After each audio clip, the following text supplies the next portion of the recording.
안녕하세요. 오늘은 최근에 통화량 증대로 인해서 전 세계적으로 유동성이 굉장히 풍부해졌잖아요. 풍부해진 이제 유동성을 바탕으로 지금 전 세계 자산들이 다 이제 폭등을 했습니다. 지금 자산 중에 크게 안 오른 게 별로 없어요. 그리고 시간을 가면서 이게 이제 주도주가 바뀌긴 했지만 최근 들어서는 이제 한국 주식까지 이제 폭등을 한 거죠. 그래서 이제 많은 분들이 조금 이제 지금 고민 있으신 분들이 많다고 보여져요. 왜 고민이냐면 일단은 그러니까 자산을 가지지 못하신 투자를 못하셨거나 자산을 가지지 못하셨던 분들 같은 경우는 이제 앞으로 계속 이제 뭐 주식이든 부동산은 코인이든 이게 계속 오르면 이제 내가 앞으로 점점 이제 어떻게 보면 가난해진다 이렇게 생각이 들 수도 있는 거고, 그리고 또 반대로 전 재산이 사실은 뭐 또 예를 들어서 그 자산 투자가 돼 있어. 근데 그러니까 뭔가 불안한 거죠. 혹시나 이게 갑자기 폭락을 하거나 떨어지면 어떻게 될까? 이런 부분에 대해서 굉장히 또 고민이 많으신 분들이 있을 거예요. 그래서 이런 부분에 대해서 오늘 한번 이야기를 해보려고 하는데, 그럼 왜 이렇게 이제 자산 가격이 이렇게 오르게 됐나에 대해서 한번 살펴볼 예정입니다. 일단은 뭐 상황이 다 다르지만 본격적으로 이제 전 세계적으로 자산이 폭발했다, 증가했다. 그러니까 자산 가격이 굉장히 이렇게 높아진 계기가 많은 분들이 아시겠지만 이 코로나입니다. 코로나 때 모든 자산이 다 폭락을 했잖아요. 사실 그 당시에 이제 정말 안전자산이라고 할 수 있는 금도 폭락을 하고, 뭐 주식은 뭐 당연한 거고 모든 자산들 다 폭락을 했는데, 그 중에서 이제 뭐 달러는 이제 바로 현금화 할 수 있기 때문에 마지막까지 굉장히 달러는 오히려 좀 이렇게 높아지는 그런 이제 양상을 보였죠. 어쨌든 중요한 거는 모든 자산이 그때 이제 굉장히 큰 영향을 많이 받았습니다. 거의 몇 년 동안 큰 영향을 받았고, 그 이후에 이제 많은 분들이 아시겠지만 뭐 주식부터 시작해서 뭐 코인, 뭐 부동산, 뭐 금, 은, 심지어 은까지, 그다음에 뭐 모든 자산이 거의 뭐 이제 폭발했다라는 말을 할 수 있을 정도 굉장히 그 가치가 증가했죠. 그리고 이제 일정 부분 때 코로나도 잡히고 정상화되면서 많은 분들이 아시겠지만 이제 잠깐 좀 주춤할 때가 있었어요. 바로 이제 유동성을 좀 줄였죠. 그리고 금리를 대폭 올렸습니다. 그러면서 미국 시작으로 금리를 대폭 올리고, 왜냐면 이제 돈을 너무 풀었잖아요. 그러니까 이대로는 안 된다고 싶어서 이제 금리도 올리고 유동성을 좀 줄였습니다. 근데 아시겠지만 유동성을 너무 줄이니까 이제 조금씩 균열이 난 거예요. 그러면서 좀 특이하게 유동성은 줄였는데, 유동성을 줄이고 금리를 올렸는데 이제 조금 있다가 유동성을 조금씩 풉니다. 그러니까 금리는 오르는데 오히려 유동성은 조금씩 푼 거예요. 그러다 보니 이게 사실 금리는 많이 올랐는데 어떤 그런 자산 가치의 그런 하락이 생각보다 그렇게 많이 나타나진 않았어요. 하지만 뭐 물론 일부 잠깐 이제 좀 하락한 순간이 있었습니다. 근데 그 이후에 이제 최근까지 유동성이 계속 증가하는 거예요. 특히 우리나라 같은 경우는, 미국은 그래도 유동성 조금이라도 줄였던 적이 있었는데 우리나라는 금리도 별로 안 올린 상태에서 이제 유동성까지 꾸준하게 계속 풀었던 거죠.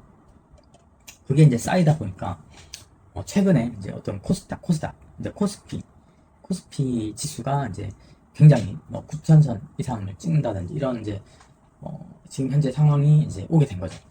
그리고 이 최근 들어서는 이제 조금 이제 그 양상이 바뀐 게, 다른 자산들은 이제 어느 정도 좀 진정을 해 갔어요. 근데 미국에서 일어난 AI 혁명 때문에 지금 미국과 중국 시작으로 지금 최근에 이제 아시아까지 AI 혁명으로 지금 전 세계 주가가, 관련 주식이 있는 나라들 특히 대만이나 우리나라까지 지금 주가가 폭등을 했죠. 특히 삼성전자, 하이닉스, 뭐 TSMC 이런 반도체 주가가 최근에 엄청나게 올랐습니다.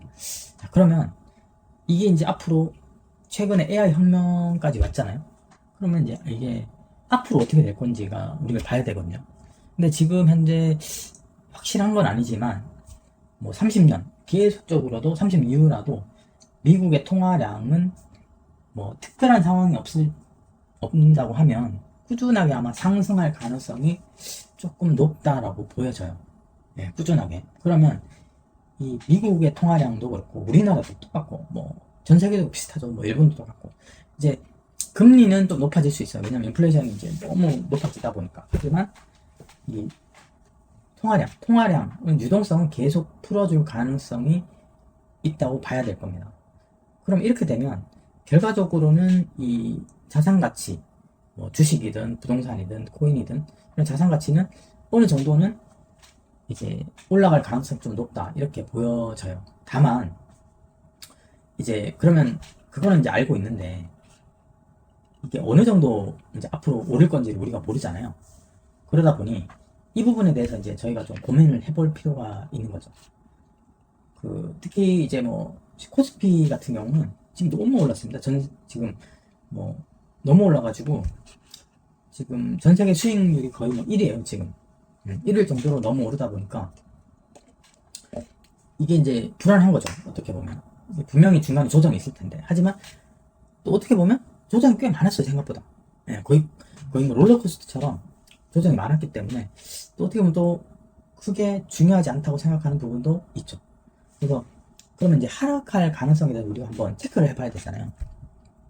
일단은 하락할 가능성이 제일 높은 게 통화량을 줄어드는 긴축의 시대인데, 사실 지금 AI 혁명 때문에 이 긴축의 시대가 사실 쉽지는 않아요. 특히 주도하는 나라들이 미국과 중국이잖아요. 그러니까 제일 세계에서 돈 많은 나라다 보니까 이게 뭐 잠깐 이 상승률이 둔화할 수는 있는데 이게 막 그렇게 줄어들 것 같진 않거든요. 그리고 심지어 뭐 몇 년간 줄어든다고 해도 그게 이제 오히려 또 매수세가 또 유입되는 상황이 될 수도 있다 보니까 그런 부분들을 이제 좀 어떻게 보면 생각보다 큰 하락이 안 날 수도 있는 상황이죠. 그러니까 예전에는 좀 다른 게 AI가 우리 인터넷 시대를 보면 되는데, 인터넷이 들어오면서 모든 게 사실 바뀌었잖아요. 근데 이제 이 AI가 들어오면서 이 인터넷을 밑에 깔고 이제 우리의 모든 실생활까지 다 장악해버리는, 이제 장악한다는 말이 좀 그렇지만 어떻게 보면 우리 실생활까지 이제 깊숙이 들어온 거죠. 사실은 인터넷이 이제 개통되면 사실은 스마트폰이라든지 어떤 모바일이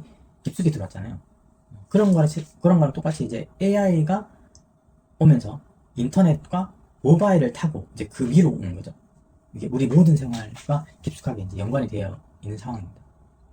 이렇게 되면 이제 우리가 이 AI 혁명이 굉장히 길어질 가능성이 좀 높다라고 보여지잖아요. 그러다 보니 이제 이게 쉽게 그쳐질 수는 없지만, 반면 이 AI 지금 다른 자산들은 생각보다 아직 안 올랐어요 최근에는. 근데 AI 관련 지금 주식들만 엄청 올랐잖아요.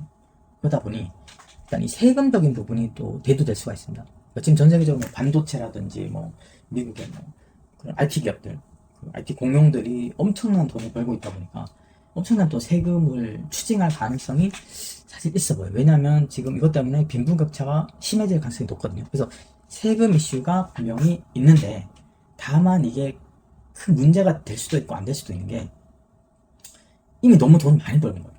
그러니까 예전에는 이 IT 버블 때는 사실 이 기대감만 많았잖아요. 근데 실질적으로 수익화가 좀 덜 됐단 말이죠. 근데 지금은 돈도 많이 벌고 있는 상황이라 가지고 사실 세금이 물론 조금 충격적인 임팩트는 있을 수도 있어요. 하지만 전반적인 그런 하락이 생각보다 좀 없을 수도 있고 아니면 굉장히 짧을 수도 있다, 이런 부분이죠. 하지만 어쨌든 세금 이슈는 있을 수도 있습니다. 자, 그리고 이번에 봤지만 전쟁이 생각보다 좀 임팩트가 있었어요. 그렇죠? 이 전쟁이 하면서 이게 전쟁이 결과적으로는 에너지인데, 그죠? 제가 처음에는 고민했어요. 이게 왜 전쟁이 이슈 될 때 왜 뭐 반도체 기업이라든지 뭐 미국도 똑같지만 그런 기업들이 막 폭락을 했잖아요. 뭐 삼성 하이닉스도 뭐 거의 롤러코스터처럼 폭락하고. 근데 이게 결과적으로 에너지인데, 지금 결과적으로는 이 AI 산업에 목숨을 쥐고 있는 게 에너지다라고 보여져요. 그러니까 이 에너지, 어마어마한 에너지를 지금 이렇게 요구하고 있는데, 데이터 센터라든지 뭐 앞으로는 더 하겠죠. 뭐 스페이스X가 되면 뭐 지금 뭐 일단 달 쪽에 어마어마한 팩토리라든지 어떤 그런 거주 시설, 그다음에 에너지 시설, 뭐 데이터 센터 뭐 다 지을 건데, 이렇게 되면 엄청난, 지금 뭐 반도체는 뭐 당연한 거고 엄청난 뭐 태양기판 뭐 각종, 제가 뭐 그쪽 전문가는 아니지만 전력 관련된 엄청난 그런 수요가 있을 거잖아요. 자, 이렇게 되면 그 수요가 엄청나단 말이죠. 이 에너지 수요가 엄청난데 이게 이제 이슈가 된다라는 거죠. 그래서 지금 물론 나중에 뭐 좀 지난 안정화됐을 때는 뭐 달이라든지 아니면 뭐 우리 위성을 통해서 뭐 태양을 뭐 받아서 에너지화 한다, 아니면 뭐라고 해야 될까요? 소형 원자력 뭐 이런 걸로 안정화한다라고 할 수는 있지만 그게 그러니까 셀다운, 그러니까 좀 확정되기 전까지는 아마도 이 전쟁이 에너지 이슈로 번지는 이런 이슈가 어느 정도는 좀 갈 수도 있다. 우리가 이제 이거를 체크를 해야 될 것 같고, 그래서 결과적으로는 전쟁이다, 에너지다, 이렇게 볼 수가 있습니다. 그리고 또 하나는 물일 것 같아요. 예, 아시겠지만 데이터 센터라든지 반도체 공장에 어마어마한 물이 필요한데 이 물이 어떻게 이제 수급이 되느냐, 이 문제도 있거든요. 그래서 글쎄요, 갑자기, 물론 그럴 일은 없을 겁니다. 하지만 갑자기 전 세계적으로 가뭄이 된다, 그런 경우가 있을 거고, 어쨌든 그런 다양한 생각을 해봅니다. 자, 근데 중요한 거는, 그러면 좋다 이거예요. 어떤 이런 이슈들이 있을 때 분명히 그런 지금 AI 주식들, 이제 관련된 주식들이 폭락할 수 있어요. 분명히 있습니다. 근데 이게 폭락하고 계속 폭락할 거야. 이게 아니라는 거죠. 돈을 많이 벌고 있기 때문에. 그래서 이런 부분은 오히려 매수 타임으로 보시는 분들이, 또 투자자가 굉장히 많을 거라는 거죠. 이게 이제 예전이랑 다르다, 이렇게 볼 수가 있고, 그러면 근본적으로 이제 가장 큰 충격을 알릴 수 있는 거는 결과적으로는 사업성일 것 같아요.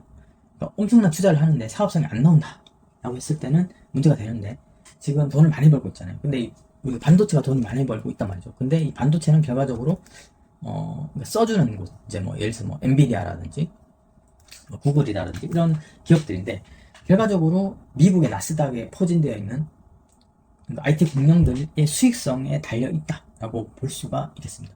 그러니까 결과적으로 구글이나 애플이나 아마존이나 메타, 이런 기업들의 그 수익성이 확 떨어지거나 매출 전망이 떨어졌다라고 했을 때는 우리가 이 코스피도 조금 이제 체크를 해봐야 되는 거죠. 이제 그런 상황일 것 같아요. 근데 지금 상황으로 봤을 때는 글쎄요, 아시는 분들 아시겠지만 미국 IT 공룡들이 돈을 못 벌기가 쉽지가 않잖아요. 특히 이제 그러기에는 예를 들어서 테슬라만 해도 지금 계속 매출이 증가하고 있고, 이제 가솔린에서 이제 계속 전기차로 넘어오잖아요. 이러면서 삼성 반도체나 하이닉스 반도체는 더 써일 거고, 그 다음에 또 다른 걸로 보면 어떤 우리 회사 업무 시스템도 자꾸 AI로 바뀌다 보니까 이제 모든 업무가 효율적으로 바뀌잖아요. 이러다 보니 오히려 어떻습니까? IT 소프트웨어 업체나 반도체는 또 더 써있는 거죠. 데이터 센터가 더 필요하고. 이러다 보니까 수익성이 그렇게 또 줄어들지 않고. 그러니까 이런 상황인 것 같아요. 그래서 이런 부분들이 지금 어떻게 해야 될지 우리가 잘 봐야 되고, 그리고 마지막으로 이제 체크해 봐야 될 게 이제 중국이거든요. 지금 중국이 사실은 경기가 그렇게 막 좋다라고 하기에는 좀 애매해요. 그러니까 굉장히 많은 노력을 하고 있는데, 이제 미국은 좀 좋은 것 같잖아요. IT 붐으로 모든 이득을 다 보기 때문에. 근데 중국은 지금 미국이 모든 어떤 그런 공급망에서 다 차단 배제를 해버렸잖아요. 그러다 보니 아무래도 중국 경제가 조금 성장은 하는데 뭐라고 할까요? 조금 이제 버겁다, 이렇게 볼 수가 있고. 그러면 이제 이게 지금처럼이라도 만약 중국이 성장을 하면 괜찮은데, 지금 보면 미국은 괜찮잖아요. 유럽은 이제 사실은 참 아쉽지만 어떤 이 성장 축에서 조금 지금 밀려나 있는 상황이란 말이죠. 그러다 보니 좀 힘들고, 어떻게 보면 지금 미국인데 지금 모든 게 다 미국으로 빨려 들어가고 있다, 성장 축에. 우리나라도 똑같고요. 우리나라도 어떻게 보면 성장의 모멘텀을 미국에 이제 올라탄 거죠. 어떻게 보면 중국에서. 그리고 다른 나라도 비슷하고. 그리고 이제 중국은 이제 조금 배제되어 있다면, 지금 나머지 또 거대 축이 이제 인도거든요. 인도고, 그다음에 아세안이라고 보여지고, 그다음에 지금 남미도 이제 키울 것 같아요. 아마도 미국 입장에서. 아르헨티나 같은 경우도 그렇고. 이렇게 되다 보니 중국이 기존에 가져왔던 그런 가져갈 수 있었던 이런 부분들을 미국이 자꾸 지금 배제를 하고 있습니다. 지금 자꾸 이제 커트를 하고 있는데, 이런 부분들이 이제 조금 불안합니다. 그 상황에서 문제 어떤 뭐라고 할까요? 대만 문제도 있고, 그다음에 또 어떤 러시아와 에너지, 그다음에 중동, 북한 문제도 있다 보니까 그런 부분들이 어떻게 좀 봐야 될지, 이런 부분들이 있을 것 같아요. 그래서 일단은 중요한 거는 우리가 미래는 알 수 없지만, 그리고 지금 상황에서는 이 IT, 그러니까 AI 혁명이 올라선 거는 맞는데 이 위험 포인트를 체크하고, 그리고 일부 현금도 어느 정도 확보를 해야 되지 않을까 이렇게 싶어요. 그리고 지금 많이 못 올랐던 자산들이 있어요. 그런 자산들도 본인이 좀 이제 확인을 해봐야 됩니다. 이제 저 같은 경우는 저번에도 말씀드렸지만 뭐 코인이나 뭐 부동산이나 이런 부분들 아주 기본적인 목표를 세워서 하나씩 다 채워 나갔단 말이죠. 왜냐하면 이게 본인의 주 전공은 있거든요. 뭐 어떤 부분은 뭐 주식일 수도 있고, 어떤 부분은 부동산일 수도 있고, 어떤 코인일 수도 있고. 그러니까 어떤 주특기가 있는데 나머지 것들은 어떤 최소한의 기준을 마련하셔서 뭐 이건 기준이 그냥 개인이 맞추면 됩니다.